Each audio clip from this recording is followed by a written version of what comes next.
का बरं सारखे सारखे प्रॉब्लेम्स येत राहतात, अडचणी येत राहतात, आणि मग असा नक्की सांगणारा पाहिजे. असे प्रश्न सोडवणारे किंवा मार्गदर्शन करणारे गुरु मिळणं खूप रेअर आहे. तसं आईंकडे अनेक नाही, हजारो लाखो लोक येत असतात समस्यांसाठी. खूप लोक येतात त्यांच्या समस्या घेऊन, साधनेला घेऊन मार्गदर्शन. गुरुदेव खूप इझिली ऍक्सेसेबल आहेत, जे आता नाही आहे तेवढे संत सद्गुरू आजच्या यात ऍक्सेसेबल. म्हणजे कोणाचा काय कर्ममुळे तुम्हाला समस्या आहे हे जर सांगणारे भेटले की तुझं हे चुकतं, हे नको करूस आणि तुझा मार्ग मोकळा होईल, तर ती सद्गुरूंची शक्ती आहे. हे छान, ह्यांचा व्यवसाय चालू आहे, पैसे पण आमच्या घरात येतात, पण ते टिकत नाही. तर काय नक्की कारण आहे? आम्ही कसं आता आमचं पुढे भविष्य करायचं? त्या क्षणी सद्गुरू, ज्यांना आम्ही महाराज म्हणतो, त्यांनी एका क्षणात त्यांच्याकडे एक कटाक्ष टाकला आणि म्हटले, तुम्ही आलात की तुम्हाला सर्व प्रकारचं सोल्युशन आहे तुमच्या आयुष्य तुमचं सुंदर होण्याच्या दृष्टीने.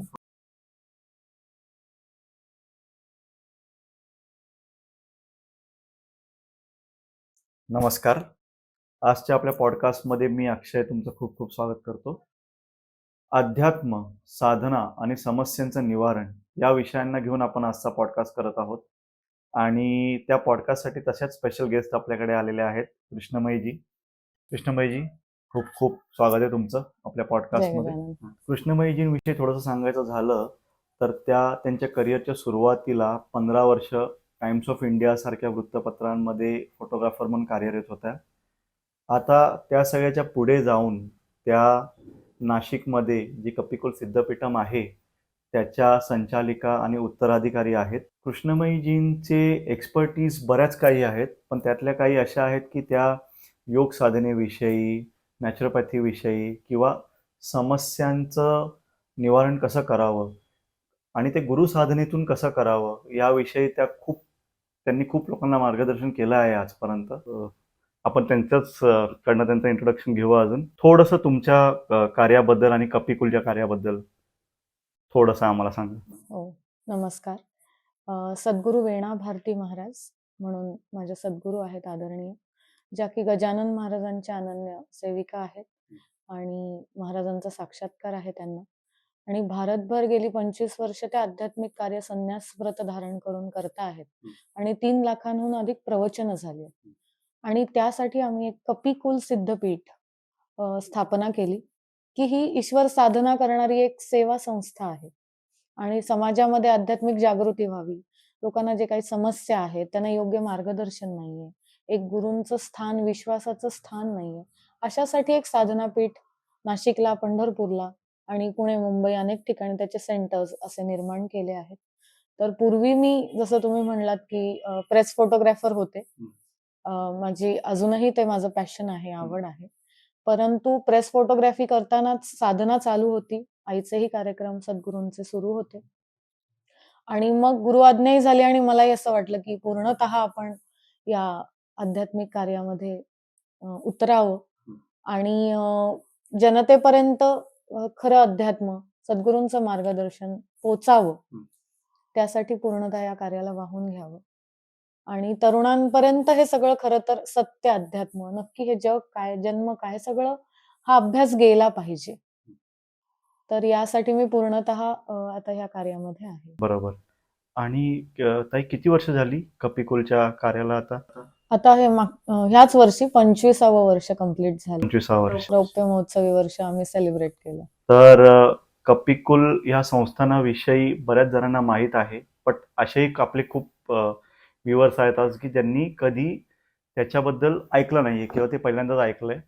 त्याच्यामुळे स्पेशली मी कृष्णमयीजींना त्याचं एक ब्रीफ इंट्रोडक्शन तुम्हाला द्यायला सांगितलं. तर कृष्णमयीजी, मला सांगा, आता जे कार्य चालतं कपिकुलचं, म्हणजे मला माहिती आहे की नाशिक सोडून पण अन्य काही ठिकाणी कार्य चालतं आणि तुम्ही आणि गुरुदेव स्वतः असतात तिकडे.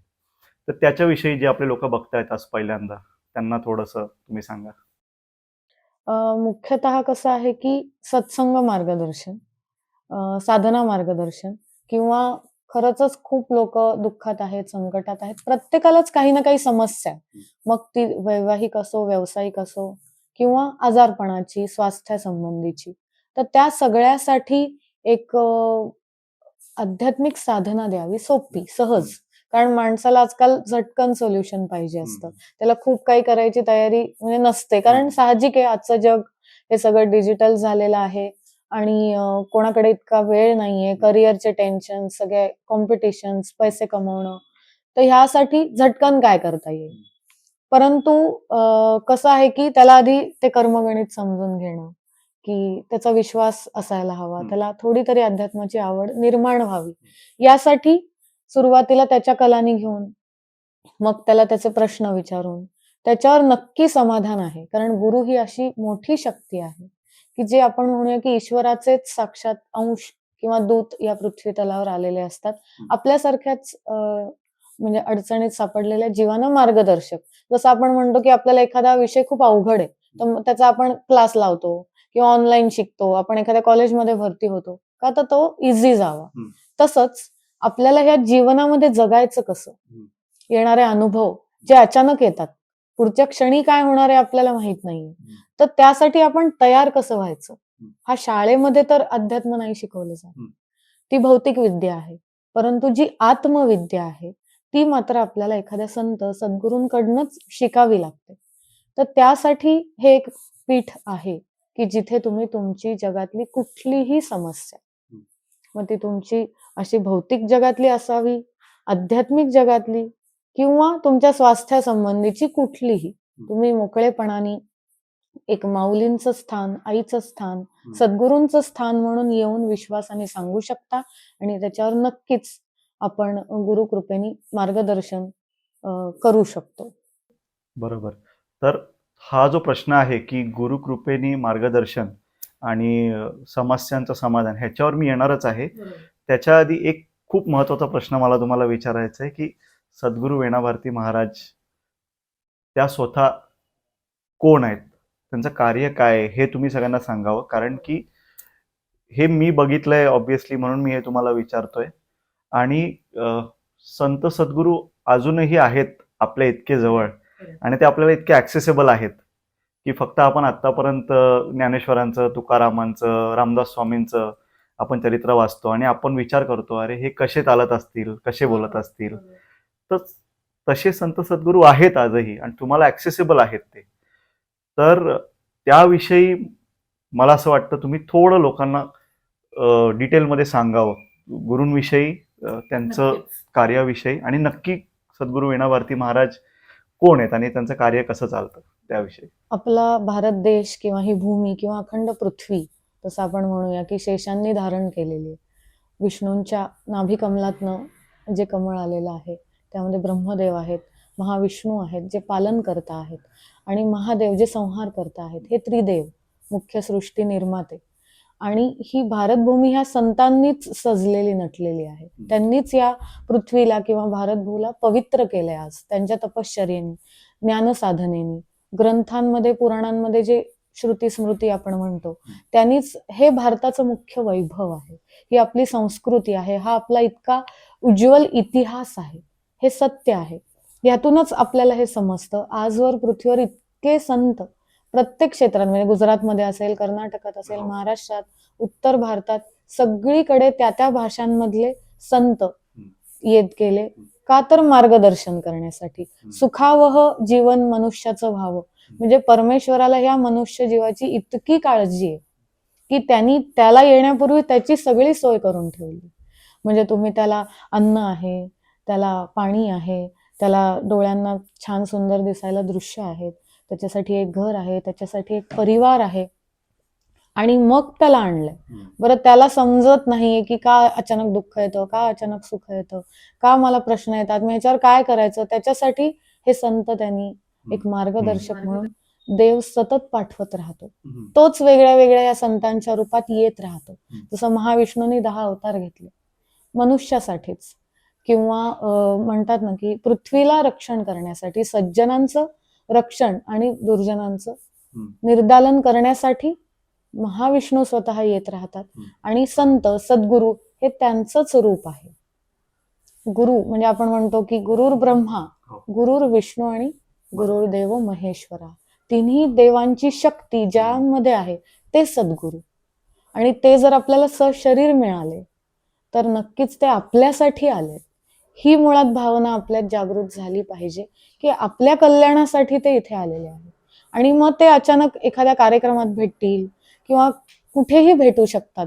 जसं आपलं सत्कर्म किंवा संचित त्यानुसार ते आपल्या आयुष्यात येतात.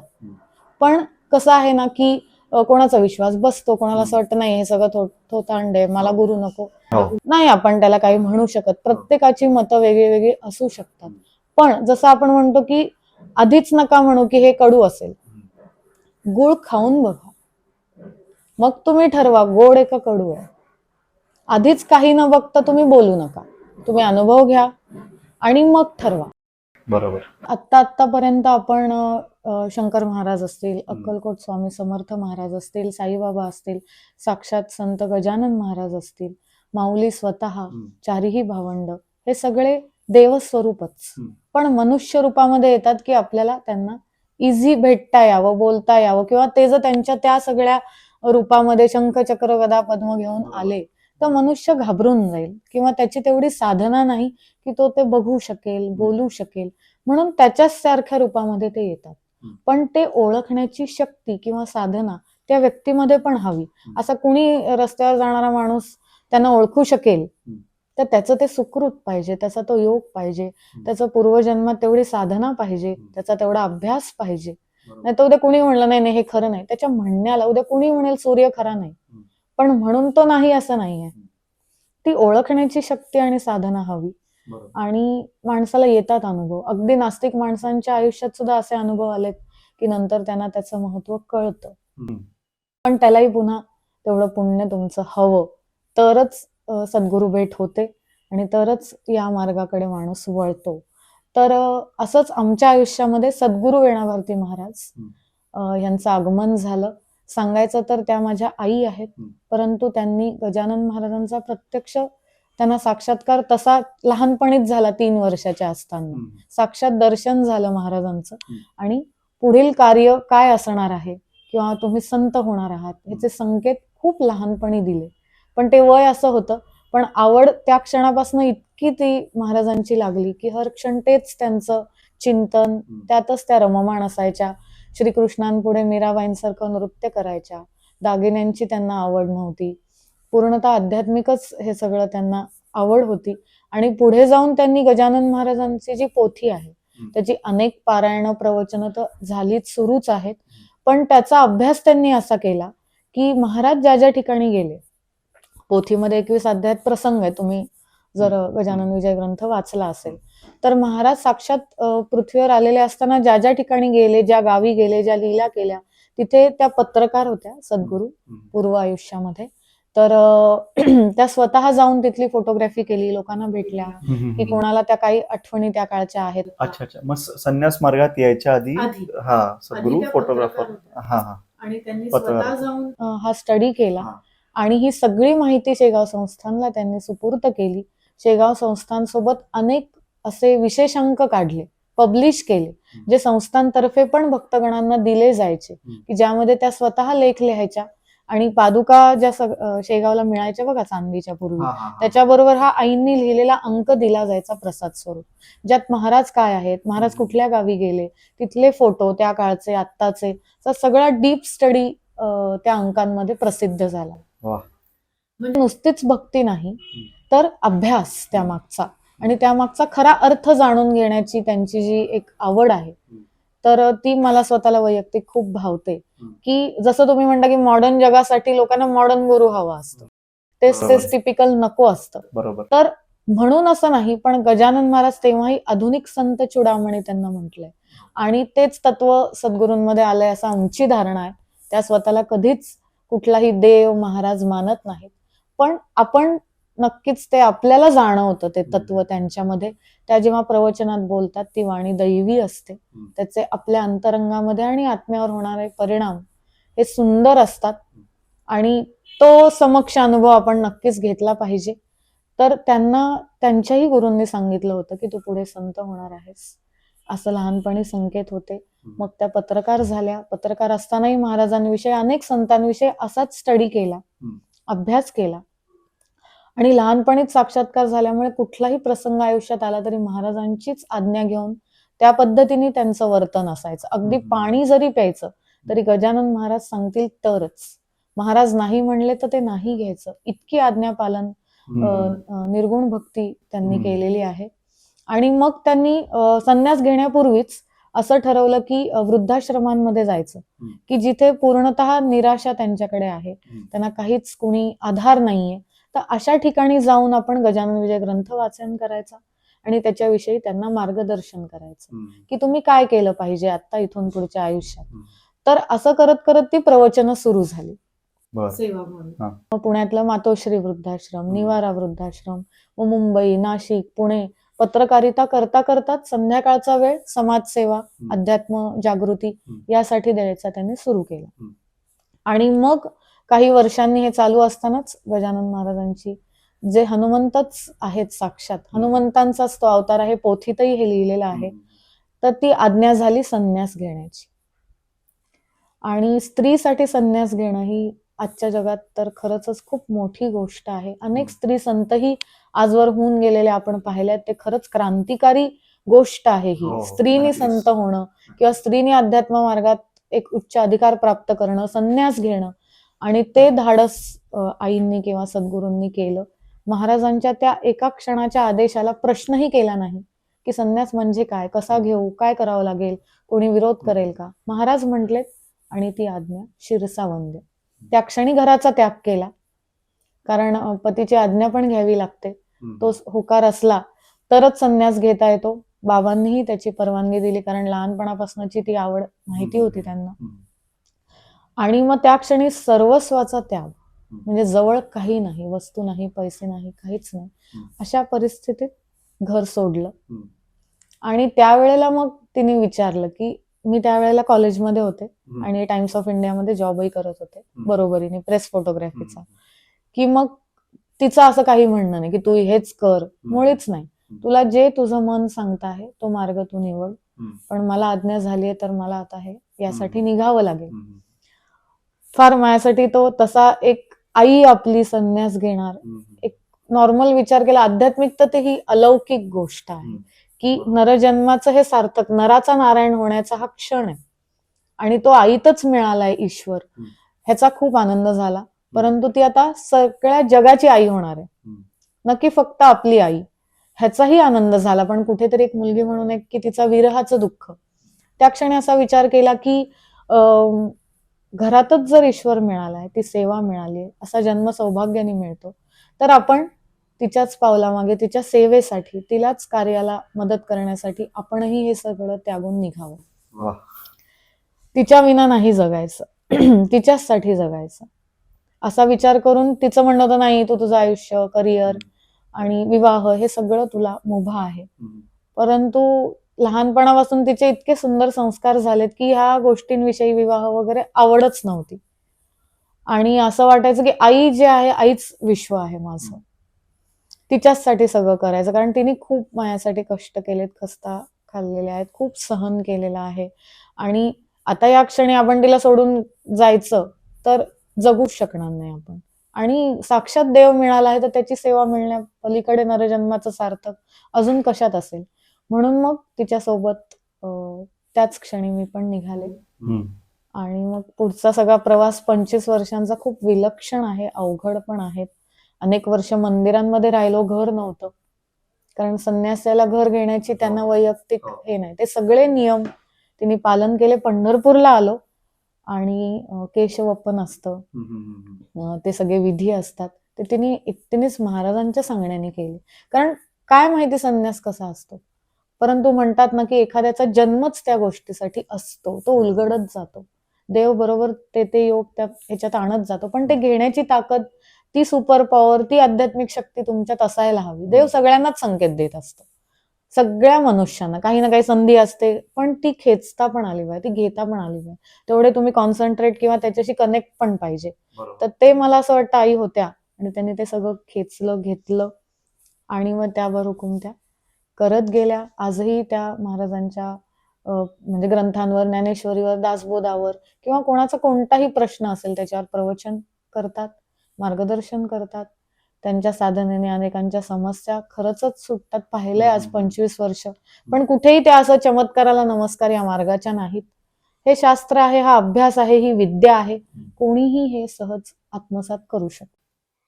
मला असं वाटतं आज जे आपल्या जी लोक आज बघतायत, जी गजानन महाराजांच्या सेवेत आहेत आणि दत्त संप्रदायात आहेत किंवा हनुमंतांच्या सेवेत आहेत, त्यांना आज खूप कुतूहल निर्माण झालं असेल महाराजांविषयी. आणि हा आमचा प्रयत्न नक्कीच राहील की पुढच्या आपल्या पॉडकास्टमध्ये त्या स्वतः येतील. आपण त्यांना नक्की बोलवू. नक्की नक्की. कारण मी त्यांची केवळ एक अनन्य शिष्य आहे. मला हे सगळं बोलण्याचा विशेष म्हणजे प्रयत्न करते मी. गुरु आहेत, आपण त्यांचे शिष्य आहोत. तर त्यांची वाणी ऐकणं ही जीवन परिवर्तन करणार. नक्कीच. आणि अशी खूप वर्ष खूप लोक आहेत. 2 प्रकारची लोक आहेत आता जे हे पॉडकास्ट बघतायत. एक म्हणजे खूप समस्यांनी व्यापलेले आहेत आणि त्यांना असं आहे की काहीतरी आम्हाला मिळू दे ह्याच्यावर सोल्युशन. आणि दुसरे आहेत जे म्हणतात आता आम्ही इतके वर्ष साधना करतोय, पुढे काय, म्हणजे आता पुढे जायचंय, तर कोणतरी हवंय आम्हाला मार्गदर्शन करणारं. तर त्यासाठी नक्कीच आपला एक प्रयत्न राहील हा गुरुदेवांना स्वतः इथे पॉडकास्ट मध्ये बोलवायचा सगळ्यांना. ह्याच पुढे जाऊन मी तुम्हाला हा प्रश्न विचारावा असं वाटतं मला की गुरुदेव, आता हे मी बघितलंय की आध्यात्मिक दृष्ट्या समस्यांचं समाधान करतात किंवा बरीचशी लोक आता या संप्रदायाशी जोडलेले आहेत. त्यांचे स्वतःचे खूप स्ट्रॉंग असे अनुभव आहेत की मी पहिले तर एवढा प्रॉब्लेम मध्ये होतो आणि आता कसं आहे, किंवा मी पहिले नास्तिकच होतो आणि मी गुरूंना भेटायला आलो आणि मी अनुग्रह घेऊन गेले, असंही मी लोक बघितले. तर त्याविषयी आम्हाला थोडा अनुभव की गुरुदेवांकडे आलेल्या लोकांच्या समस्या कशा सुटल्यात आजपर्यंत किंवा त्यांना मार्गदर्शन कसं भेटलंय, त्याविषयी एक थोडस तुमच्याकडनं ऐकायला आवडेल आम्हाला. खरंय तुमचं म्हणणं. समस्यांनी मनुष्य अतिशय ग्रासलेला आहे.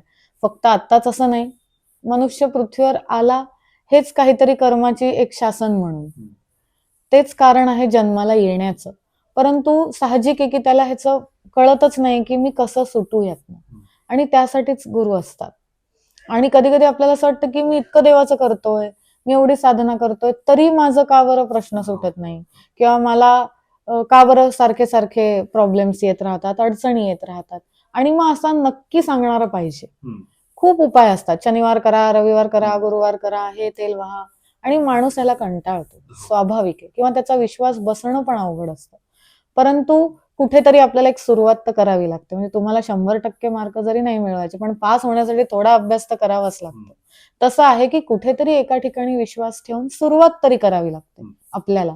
तसं आणि असं खूप कमी आहे की असे प्रश्न सोडवणारे किंवा मार्गदर्शन करणारे गुरु मिळणं खूप रेअर आहे. तसं आईंकडे अनेक नाही, हजारो लाखो लोक येत असतात समस्यांसाठी. आईंचा वेळ मिळणं मुश्किल आहे. गावोगावी त्यांना जावं लागतं, त्या स्वतः जातात गावोगावी आणि मग समस्या निवारण करतात. तर ही पण खूप मोठी गोष्ट आहे, कारण संत किंवा सद्गुरू हे येतातच एवढ्यासाठी की माणसाला यातनं सोडवावं आणि त्याचं हित सांगावं की कशात आहे, त्याचं कल्याण व्हावं.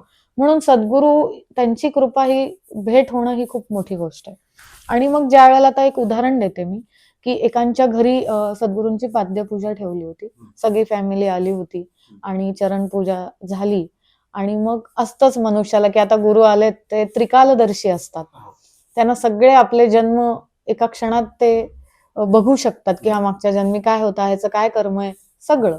ती दैवी शक्ती आहे. विश्वास ठेवा अगर नका ठेवू, जसं अक्कलकोट स्वामी शंकर महाराज, सगळ्यांकडेच ती शक्ती होती. ते अनुभव, त्यांचे ग्रंथ आपण वाचलेले आहेत. तसे संत आजही आहेत, नक्की आहेत. तर त्या दैवी शक्तीने हा आपल्याला काहीतरी सांगतील, आपलं छान होईल, हीच माणसाची एक अपेक्षा असते. तसं त्यांच्या पत्नीने विचारलं की हे छान, ह्यांचा व्यवसाय चालू आहे, पैसे पण आमच्या घरात येतात, पण ते टिकत नाही, तर काय नक्की कारण आहे, आम्ही कसं आता आमचं पुढे भविष्य करायचं, काय नक्की अडचण आहे, आम्हाला कुठेच ते समजलं नाही. त्या क्षणी सद्गुरू, ज्यांना आम्ही महाराज म्हणतो, त्यांनी एका क्षणात त्यांच्याकडे एक कटाक्ष टाकला आणि म्हटले की तुम्ही मीठ जास्त खाता का? तर सगळे स्तब्ध झाले एकदम. आणि ते म्हणे हो, हा फारच मीठ खातो. त्यांची आई, त्यांचे वडील, पत्नी सारखं मीठ मागून घेतो. आणि मी आता पण माझ्या अंगावर शहारे आलेत. ते म्हणे की मीठ खाणं कमी करा, बर. तुमच्याकडे लक्ष्मी टिकायला लागेल. म्हणजे त्यांना असं असं वाटलं की हे गुरुवार करा, इकडे पाणी वाहा, ही पोथी वाचा. पण कुठे तो झारीतला शुक्राचार्य आहे, म्हणजे नक्की कुठे अडकलंय तुमची, ते बरोबर बाजूला करून तुम्हाला पुढची ती लाईन म्हणूया, तो मार्ग म्हणूया, गुरु लावून देतात. हे प्रत्येकाच्या व्यक्तीनुसार अर्थात वेगळं आहे आणि ते गुरुच सांगू शकतात. ही किती छोटी गोष्ट आहे. आणि त्यांना इतकं आश्चर्य वाटलं की यांना कसं कळलं. का तर ते तेवढे ज्ञाते आहेत, तेवढं त्यांच्याकडे तप आहे, ती सिद्धी आहे असं म्हणूया. आणखीन एक उदाहरण सांगायचं म्हणजे की एक अशाच स्त्री समस्या घेऊन आल्या होत्या आणि त्यांचं घरगुती वैवाहिक आयुष्य थोडं डिस्टर्ब होतं आणि आनंद नव्हता. तर काय ह्याचं करायचं, मी अनेक ठिकाणी जाऊन आले, खूप उपाय केले, आता मी हे काही करणार नाही, असं थकून त्या आल्या. तेव्हा आम्ही सांगितलं की ठीक आहे, एक शेवटचा उपाय म्हणून तुम्ही गुरूंना भेटा. त्यांना मुळीच ते करायचं नव्हतं आणि साहजिक त्या कंटाळल्या होत्या.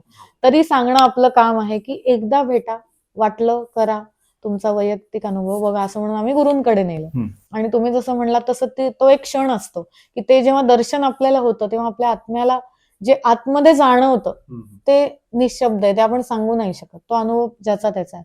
तसं गुरूंना बघितल्यावर त्यांना खूप असं वाटलं की नाही, ह्या मला काहीतरी सांगू शकतील, मला ह्यातनं सोडवतील, असा विश्वास आला. मग त्या बोलल्या, ती समस्या काही मी जाहीर सांगत नाही, पण त्या जे काय असेल त्या बोलल्या. त्याच्यावर गुरूंनी असं सांगितलं की तुम्ही तुमचे केस कापता आणि दान म्हणजे देता, विकता. अच्छा. त्या खूप शॉक झाल्या की ही तर खूपच पर्सनल गोष्ट आहे, पहिल्यांदाच भेटतोय, ओळख न पाळख, त्या टुरिस्ट म्हणून मंदिरात दर्शनाला आल्यात. आणि त्यामुळे अहो मी गेली अनेक वर्ष ते काय बनवतात ना पार्लरमध्ये वीक बनवतात, तर त्याच्यासाठी कापून मी सतत केस देत असते. हे तर आम्हा सगळ्यांसाठी अनबिलिव्हेबल होतं की नवीन आलेल्या व्यक्तीला एका क्षणात गुरूंनी सांगितलं की ते बंद करा, तुमच्या सगळ्या अडचणी दूर होतील. आणि त्यांनी तिथे साष्टांग दंडवत घातला आणि त्यांनी तो उपाय केला आणि सगळं पुढे सुरळीत झालं. म्हणजे कोणाचा काय कर्ममुळे तुम्हाला समस्या आहे हे जर सांगणारे भेटले की तुझं हे चुकतंय, हे नको करूस आणि तुझा मार्ग मोकळा होईल, तर ती सद्गुरूंची शक्ती आहे आणि ते त्रिकालदर्शी आहेत. हा अनुभव आम्ही सगळे घेतो आहोत. आणि असं नाही की नुसता चमत्कार, ज्ञानही सुंदर आहे. तुम्ही साधनेनी हे यातनं कसं बाहेर पडायचं हे देखील त्या सांगतात. नाही, नक्कीच. म्हणजे आपण ज्योतिषाकडे जातो किंवा पत्रिका दाखवतो, तर त्यांना जे कळणं आणि सद्गुरूंना कळणं, जे स्वतः एक एनलायटन बिईंग आहेत, ऑब्व्हियसली ते वेगळंच असणार. आणि ज्योतिषशास्त्र आहे, नक्कीच आहे, शास्त्र आहे ते, त्यामुळे ते विधिवत आहे, त्याचा अभ्यास आहे, ती विद्या आहे. परंतु तरी आपण असं म्हणू की तो एक अंदाज आहे, एक आपल्याला समजतं की काय आपण आपलं कॅरी फॉरवर्ड झालंय, कोणते ग्रह चांगले आहेत, कोणते ग्रह खराब आहेत, कशी साधना केली तर ते स्ट्रॉंग होतील, किंवा गुरुबळ किती आहे त्याच्यामध्ये. तर ग्रह तर हजारो किलोमीटर लांब आहे, पण जन्माच्या वेळेला जी ग्रहस्थिती आहे त्यावरून कुंडली अंदाज नक्की येतो की पुढे खड्डा आहे, सांभाळून चाला, इतकं तर नक्कीच कळतं. परंतु ज्योतिषही हे मान्य करतं की गुरुची ताकद ह्याच्या वर आहे. सद्गुरू जर तेवढ्या ताकदीचे असतील तर नक्की तुमचं गंडांतर तरी नक्कीच ते टाळतील किंवा तुमचं काय हाताचं बोटावर निभावेल. नक्कीच. आणि मी पाहिलेलं वैशिष्ट्य म्हणजे आपले गुरु इझिली ऍक्सेसेबल आहेत खूप लोकांना. म्हणजे असं नाही की गुरुदेव गाडीत बसून येतील आणि तुम्हाला लांबून त्यांना नमस्कार करायचा आहे, किंवा ते हेलिकॉप्टर मधनं येतील आणि तुम्हाला हार हे करून ते जातील, असं नाहीये. तर मी बघितलंय खूप लोक येतात त्यांच्या समस्या घेऊन, साधनेला घेऊन मार्गदर्शन. गुरुदेव खूप इझिली ऍक्सेसेबल आहेत, जे आता नाहीये तेवढे संत सद्गुरू आजच्या यात ऍक्सेसेबल. तर जी लोक आता विचार करतायत, आपले बघणारे व्ह्यूअर्स आहेत ते, की आता ऑब्व्हियसली आता एवढं ऐकून तर झालंच असेल मनात विचार भेटू किंवा दर्शन घेऊ. तर जर गुरूंना भेटायचं असेल तर कसं भेटता येईल, आणि गुरुदेव कुठे कुठे असतात युजली, म्हणजे त्यांचा जो टाइम टेबल आहे ठरलेला, जनरली कुठे कुठे भेटू शकतात ते, आणि किंवा तुम्हाला भेटायचंच आहे तर तुम्ही कसं रिच आउट करू शकता? संत मुळात येतातच आपल्या सगळ्यांसाठी, त्यामुळे त्या जनमानसात मिसळणं, त्यांच्या समस्या सोडवणं हेच त्यांना आवडतं. त्यामुळे भेटणार नाही किंवा एक त्याला विशिष्ट पद्धत, असं सगळं त्यांनी स्वतः काही नाही ठेवलंय. पण आपण शिष्य म्हणून त्याला काहीतरी एक प्रोसेस असावी, एक मर्यादा, एक शिस्त असावी. म्हणून आपण असं म्हणतो की तुम्ही आधी आम्हाला फोन नंबर घ्या, आम्हाला संपर्क करा, सांगा की मला असं असं भेटायचं आहे, समस्या आहे. आणि मग त्या कुठे असतील, कारण त्या सतत त्यांचे घरोघरी पण प्रवचनं असतात, मोठ्या मोठ्या ठिकाणी व्याख्यानं असतात. कंपन्यांमध्ये सुद्धा जो काही आजकाल स्ट्रेस लेवल वाढली आहे, ताणतणाव व्यवस्थापन, मोठ्या मोठ्या आयटी कंपन्या असतील, रोबोटिक्सच्या कंपन्या असतील, तिथे पण त्या तिथल्या सगळ्या मॅनेजर लेवलची टीम असेल, स्टाफ असेल, त्याच्यासाठी पण त्यांची सेशन्स असतात. मेडिटेशन म्हणा, ध्यानधारणा किंवा त्या आध्यात्मिक चर्चा, प्रश्न उत्तर, तर असेही कार्यक्रम असतात. घरगुती छोटे कार्यक्रम तुम्ही अरेंज करू शकता. घरामध्ये गुरूंना बोलवून पाद्यपूजा किंवा छोटा सत्संग, प्रश्न उत्तर असं आयोजन करू शकता. किंवा त्यांची वैयक्तिक वेळ हवी असेल तर मात्र आधी नाव नोंदणी, कारण बरेच रांगेत असतात, नावं आलेली असतात. मग पूर्व तुम्ही नाव नोंदणी करून तुम्हाला एक वेळ दिली जाते. त्या कधी मुंबईत असतील, पुण्यात असतील, नाशिकमध्ये, त्यानुसार, आणि मग तुम्हाला भेटता येतं. हो. आणि नाशिक व्यतिरिक्त गुरुदेवांचे आश्रम कुठे आहेत, जिथे गुरुदेव स्वतः असतात काही काळाने? मुख्यतः तर नाशिकला आपला मोठा आश्रम आहे, रामकुंडावर, कपालेश्वराच्या इथे. नदीजवळच सुंदर असा आश्रम आहे. आणि कपिकुल म्हणजे काय असं बरेच जण म्हणतात. तर कपी म्हणजे हनुमंत, आणि त्या जागेमध्ये गरुड हनुमान एकत्रित स्वरूपामध्ये असलेली मूर्ती रामायणकालीन तिथे आहे. तेही गुरूंच्या तपश्चर्याचंच फळ म्हणूया अशी जागा मिळणं. तिथे आश्रम आहे. त्यानंतर विठ्ठलांच्या आज्ञेनी मी अनुष्ठानात होते काही महिने पंढरपूरला. आत्ताही सध्या पंढरपूरलाच अनुष्ठान साधना सुरू आहे. जसं ते आज्ञा करतील त्यानुसारच माझं कार्य सुरू असतं विठ्ठलांच्या आज्ञेनी. तर तिथे पण आपण विठ्ठलांच्याच आज्ञेनी आश्रम केला. तिथे वारीची सेवा, वारकऱ्यांची सेवा, भोजन सेवा, समस्या निवारण हे पंढरपूरलाही चालू असतं. त्यानंतर ठाण्याला आपलं सेंटर आहे, पनवेलला सेंटर आहे, मुंबईमध्ये सायनला सेंटर आहे, कोकणामध्ये आपलं सेंटर आहे, मॉरिशसला सुद्धा आपलं सेंटर आहे. आणि हे मुख्य आहेत. परंतु पुण्यामध्ये आहे सेंटर आपलं, अतुल नगर म्हणा, पद्मावतीला म्हणा. आणि तुम्ही मेसेजद्वारे, आपले व्हॉट्सअप ग्रुप आहेत, युट्यूब चॅनल आहे, संपर्क करून तुम्ही गुरुमंत्र दीक्षा, समस्या निवारण, काय हवंय तसं भेटू शकतो. हो, नक्कीच. आणि तो फोन नंबर आपल्या डिस्क्रिप्शन मध्ये आपण देतोच आहे. तर तुम्हाला संपर्क करायचा असेल गुरूंना अगदी कुठल्याही विषयाला घेऊन, तर तुम्ही करू शकता. फक्त एकच मी बोलू इच्छितो की नाशिकला जे आश्रम आहे सुंदर, तर खूप लोक येत असतात नाशिकला ॲज अ टुरिस्ट स्पॉट म्हणून. तिथं छान विन यार्ड्स आहेत नाशिकमध्ये, किंवा एवढे छान आध्यात्मिक जागा आहेत, देवळं आहेत. आणि हे छान गोदावरीच्या अगदी जवळ आपला असा आश्रम आहे कपिकुलचं. तर तुम्ही खरंच या इथे, कारण की संत सद्गुरूंचं दर्शन खूप दुर्लभ आहे आजकाल, आणि त्यातले एवढे इझिली ऍक्सेसिबल तर खूपच दुर्लभ आहे. तर हे पॉडकास्ट करामागचं नक्की उद्देशच हे होतं की लोकांपर्यंत हे पोचावं. बरेच लोक बरेच प्रश्न घेऊन वर्षानुवर्ष विचार करतायत की काय बाबा नक्की काय आहे पुढे, कोणीतरी असं भेटावं. तर माझा अनुभव असा आहे की ज्या ज्या लोकांनी गुरुदेवांना बघितलंय त्यांचं ते प्रश्नांना त्यांचा फुलस्टॉप मिळालाय बऱ्याचशा, की अरे मी इतके वर्ष शोधत होतो ते हे होत.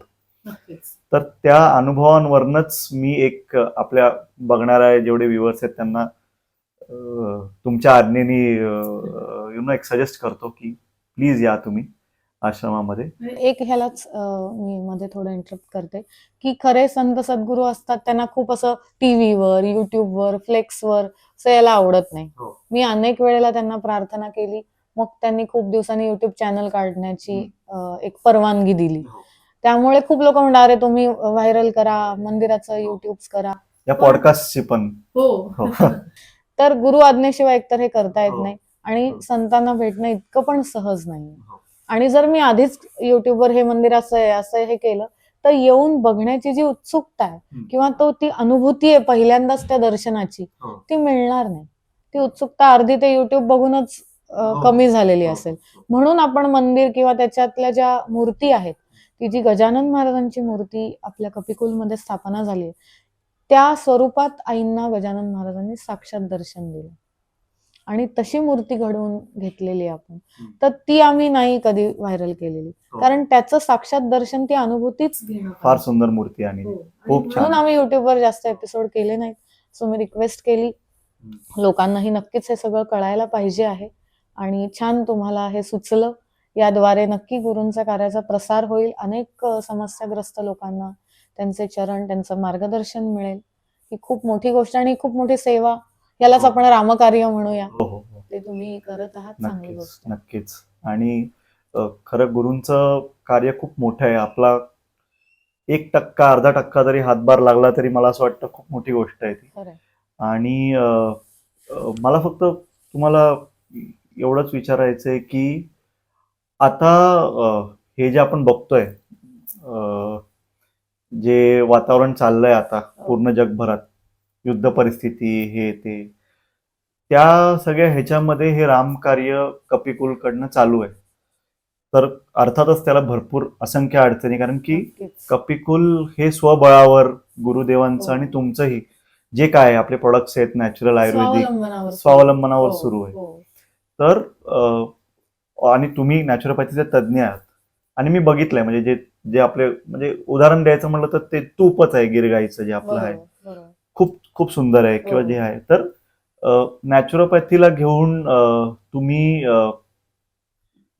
काय मार्गदर्शन करू शकता लोकांना, किंवा तुम्हाला कसं त्यांनी अप्रोच करावं, किंवा आता काय सध्या संशोधन चाललंय कपिकुलचं त्या विषयावर घेऊन? बऱ्याच गोष्टी आहेत, रोबोटिक्स आहे, अजूनही बऱ्याच गोष्टी आहेत. बऱ्याच गोष्टी मी आहेत. त्या सगळ्यांवर हात, आता आपल्याकडे तेवढा वेळ नाही, म्हणून मी एक हा विषय घेतो. त्याविषयी एक थोडंसं फक्त सांगा तुम्ही. जसं आपली दिनचर्या चांगली पाहिजे. आजकाल आता सगळेच हेल्थ कॉन्शियस झालेत, की काय खायचं, एक्सरसाइज करायचं, सगळ्याच बाबतीत. तर ही खरंच चांगली गोष्ट आहे. पण ह्याच्यासाठी सुद्धा पुन्हा आपण आपल्या पुराण, योग साधना किंवा जे मार्गदर्शन संतांनी किंवा ऋषींनी लिहून ठेवलंय, त्याचा नक्कीच, त्याच्याचमुळे हे पुढे आलंय. म्हणजे बेस तोच आहे. तर निसर्गाशी कनेक्ट राहणं. आपल्याला जसं मी सांगितलं, की देवानी सगळं दिलं, सगळ्याचं सोल्युशन. खोकला झाला तरी आहे, डोकेदुखी झाली तरी आहे, पण त्याचा अभ्यास आपला नाहीये. एकही गोष्ट अशी नाही की जी देवानी फ्री नाही देऊन ठेवली. फक्त ती ओळखायला सांगायलाच ते सद्गुरू लागतात. तर निसर्गोपचार हा निसर्गाचा अभ्यास आहे. जे आहार आपल्याला देवानी दिलाय, जे धान्य दिलेलं आहे, त्याद्वारेच आपलं रोग निवारण कसं करायचं. सूर्यप्रकाश असेल किंवा ही आपली मिट्टी म्हणजे मातीचे उपचार असतील, तर ह्याद्वारे आपण कसा आजार बरा करू शकतो, हे मुख्यतः पंचतत्वांची जी साधना आहे त्याद्वारे निसर्गोपचार आपण सांगतो. मार्गदर्शन आहाराचं करतो, की तुम्ही आहारात काय बदल केला की तुमचा मुळापासून हा आजार बरा होईल. तुम्ही कुठली योगासनं केली तर तुमची हेल्थ चांगली राहील, दीर्घायुष्य मिळेल, तुम्हाला आजार पण येणार नाही. पंचगव्यासारख्या गोळ्या, काही मसाज ऑइल, हे आपण निसर्गोपचाराच्या अभ्यासाने तयार केलेले आहेत. तर खूपच छान मोठा विषय हा निसर्गोपचार सुद्धा, आणि आवश्यक आहे आत्ताच्या काळाला तो. नक्कीच नक्कीच. कारण की माझ्या ऑब्झर्वेशन मध्ये एक गोष्ट अशी आली की लोक आता प्रोटीन पावडर्स, प्रोटीन शेक्स, काय काय काय काय, आणि ते येतं सगळ्या भेसळयुक्त पूर्ण. त्याच्यामध्ये शुगरच असेल, हेच असेल. तर हे मी पाहिलंय की कपिकुलचे असे काही प्रोडक्ट्स आहेत, जसे हेल्थ ड्रिंक्स आहेत, सीताकल्प म्हणून आहे. हो हो, जेणेकरून लोकांनी म्हणजे Pure लहान मिळावं हो हो आणि शास्त्राआधारे बनलेलं, नामस्मरणात बनलेलं मिळावं, असं आपलं संकल्पना आहे. हा प्रश्न त्याच एका प्रश्नाला घेऊन इनलाईन आहे की जे शारीरिक व्याधींनी पण ग्रासलेले आहेत, आणि जे प्रयत्न करतात ते चांगलं हे करायचं, पण आता अवेलेबलच नाही हे. तर हे मी बघितलं कपिकुलमध्ये ते आहे. तर तेच आहे, म्हणजे मला असं वाटतं जी लोक बघतात त्यांना ह्याही गोष्टीचा एक ऍडिशनल फायदा आहे की गुरुदेवांचं मार्गदर्शन तर आहेतच, परत हेही आहे. आणि आपण जे दानधर्म करतो, जेही आपण, आपल्याला असं सेवाभाव असतो की आपण दान धर्म करावं कुठल्या आश्रमाला, देवळाला वगैरे, तर इथे तुम्ही जे आश्रम स्वकष्टावर चाललंय, तिथं तुम्ही हातभार देऊन तुम्ही स्वतःची हेल्थ पण चांगली करून घेताय. तुम्ही आलात की तुम्हाला सर्व प्रकारचं सोल्युशन आहे तुमच्या आयुष्य तुमचं सुंदर होण्याच्या दृष्टीने. हो हो, कारण की जे सोल्युशन्स अवेलेबल आहेत ते खूप महाग आहेत आता. खूप मोठे मोठे मी नॅचरोपॅथीचे सेंटर्स बघितलेत जे चांगलं कामही करतायत, नो डाऊट, बट ते परवडणारे नाहीयेत लोकांना. आणि मी इथे बघितलंय, इथे ज्याला त्याला आपल्या खिशाला परवडेल किंवा तो फक्त येतोय आणि त्याला सोल्युशन मिळतोय, हेही मी बघितलंय. तर त्याच एका विषयाला इनलाईन घेऊन हा माझा प्रश्न होता. आणि त्याच्या व्यतिरिक्त अजून जर तुम्हाला काही मार्गदर्शन करायचं असेल तर. कारण माणसाला जगामध्ये कुठेतरी सत्य मिळावं ही आमची आस आहे. सर्व बाबतीतलं सत्य, त्याच्या स्वतःविषयीचं, अध्यात्मातलं, निसर्गोपचाराचं, हेल्थचं सत्य.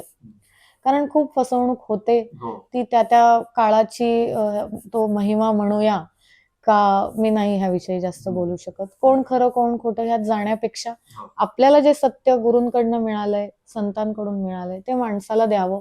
त्यात आश्रम चालण्यापुरतं आपल्याला मिळालं पुरेसं आहे. त्यापेक्षा जास्त घेणं हे अध्यात्मात लिहिलेलंच नाही.